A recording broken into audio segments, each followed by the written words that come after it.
What's up, y'all? Welcome back to NaturallyChellsTV. So, welcome back to another video. Hey, welcome back to another today video. I want to talk about something that is very near and dear to my heart, and that is self-care. Self-care is very important to me because it kind of brings everything all full circle for me. And so what I enjoy doing is typically on Fridays, when I get home from work, I kind of into my kids, of course. I do have two children. I have a 16-year-old and a 5-year-old. Make sure that they are fed, they're all straight. They've gotten their little mommy time in.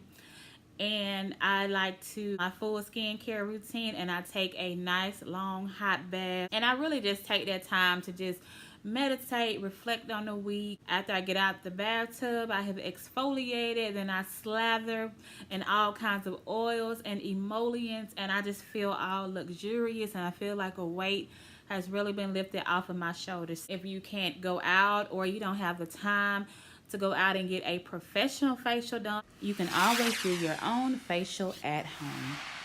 You can also do a spa night with your kids. You can either do a professional mani-pedi, or you can buy the stuff and do it at home yourself. I've also noticed that the older that I get, I really need that quiet and alone time. I like to sit and meditate. I sit and think, sit and manifest, or sometimes I like to sit and read books. Another thing that I like to do, and that journaling. I've really gotten back into writing down my thoughts, my feelings, my ideas. It's learning how to say no. And I am a former people pleaser, so saying no to people was very hard to me. Even if I had to inconvenience myself, I would still say yes to other people. Learning how to say no has really just kind of kept me out of a lot of things that I didn't want to do, and also made time for the goals and the things that I did want to do. If you have a traditional 9 to 5, you kind of get in that slump of working 9 to 5, coming home, taking care of the kids, getting your clothes ready for the next day, taking a bath, getting up in the morning, doing the same thing. Well, for me, I kind of get bored really easily with that repetitive cycle, so I need something to kind of help me unwind and get my creative juices flowing. So about a year ago, I began hand lettering and doing faux calligraphy. I hope that it will one day become a form of residual income for me. So that's another thing. So finding a hobby can turn into a side hustle, and that can turn into some extra coins for you. I mean, we all can use some extra money. You can pay down your debts. You can put that money into your savings, put it into your vacation fund. You got to do what you got to do. And don't be afraid of what other people have to say, because like my grandma always used to tell me, she was like, honey, they're going to talk about you anyhow. So if you don't know that Southern talk, people are going to talk whether you're doing good, whether you're doing bad. So you might as well do what you need to do to become the best version of yourself. Exercising is always a good form of self-care, self-love, self-improvement. It's also a good way to relieve some stress. I turn on some songs what I used to listen back in my club days. I shut my door and I dance. And I don't mean no little two-step, honey. I'm talking about some Uncle Luke, it's your birthday, honey. Getting it in, okay? Do you hear me? Yes. And I'm not ashamed. Setting goals, setting your boundaries, realizing your values. You can't talk to me any kind of way. You're not going to treat me any kind of way. And that was the thing too. I guess when I really just started like pouring into myself with love, joy, peace. Those are the things that I want to continue to attract in my life. So when I began to value myself, I set a standard that was the only thing that I was going to accept from other people. So if you no longer wanted to value me, I've just kind of gotten to a point where I'm okay to let you go on about your business. I'm committed to being the best person that I can be, because in turn, Me being a better person is going to make me a better mother. It is going to make me a better wife. It's going to make me a better employee, a better business owner. It's going to make me a better daughter, a sister, and a better aunt.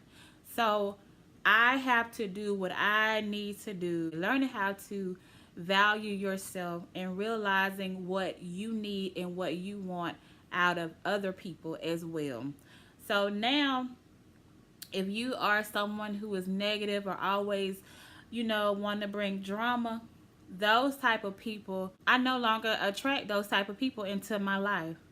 And when I sat down and I thought about it, I was like, oh my goodness, like the people who always kind of brought, I say it's drama, but when they, girl, somebody said something about you, you kind of think in your mind, why is this person always, every time I talk to them, they're always bringing me negative vibes and negative energy. They're never like, uplifting or encouraging.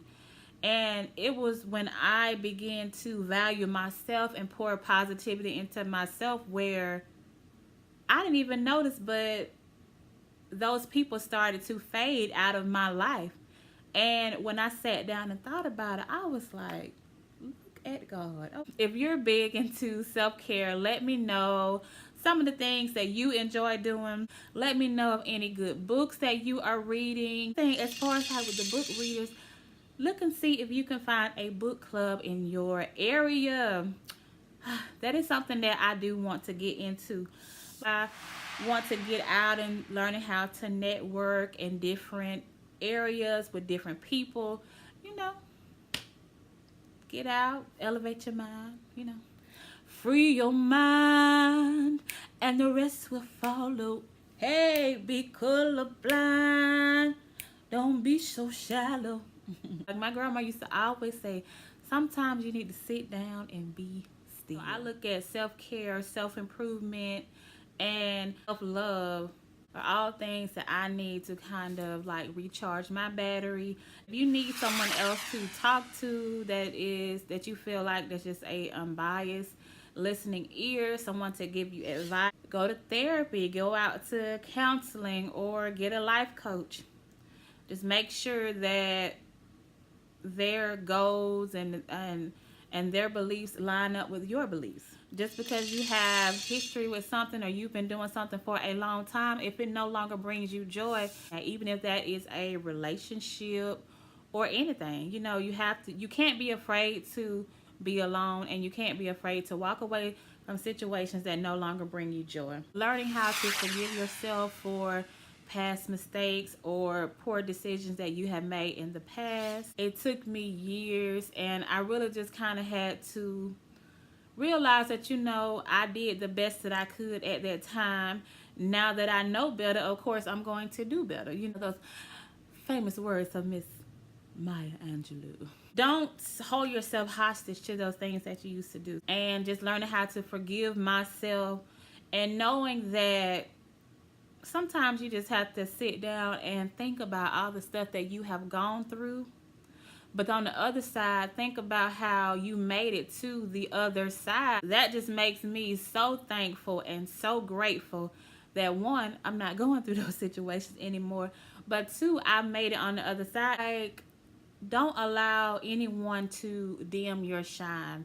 And what I mean by that is that there are going to be some people who don't like you for whatever reason. You can be the best person in the world, but everybody is not going to like you. And there are going to be some people who are going to try to do things to agitate you or knock you off your game. But you have to stay true to yourself and be 100% authentic to what you believe in, and not allow them to draw you down to their level. When you allow them to draw you down to their level, that dims your shine. I have to encourage myself. I have to go in the mirror. I sit in the mirror and I be like, you know what, girl, you've been doing the damn thing. I am my own hype man. I hype myself up. Before any situation, before anything, I hype myself up. When I walk in there, I damn near walk in there like to my own theme music in my head. And can't nobody tell me nothing otherwise. You just have to get to the point where you are who you want to be. and you're not afraid to be that person. The person that I have become now is honestly the person that I have always been searching for, and the person that I always knew that was buried down inside. You know, I had to let some insecurities go. I had to learn how to love some things about myself. I had to learn how to stop being negative and toxic to myself, because I was always encouraging to other people, but to be honest with you, there was a time where I was very toxic to myself. And I had to call myself out on it. I just feel like all of that is just a form of self-care, self-love, and self-improvement. To me, when I think of one, I think of all three. So get your confidence up. Love yourself. Get a new hobby. Do some webinars. Go back to school. Do what you need to do to make yourself the best version of you. And always remember that you are your greatest competition. Nobody else is. So self-care starts and ends with think of yourself as a beautiful flower. A beautiful flower cannot grow without soil and water and sunlight. You the seed, baby. Hey, everybody out here talking about securing the bag, better secure them seeds. All right. Okay, thank you guys for watching. If you like this video, make sure that you subscribe, hit that notification bell, and go on over and follow me at NaturallyChellsTV.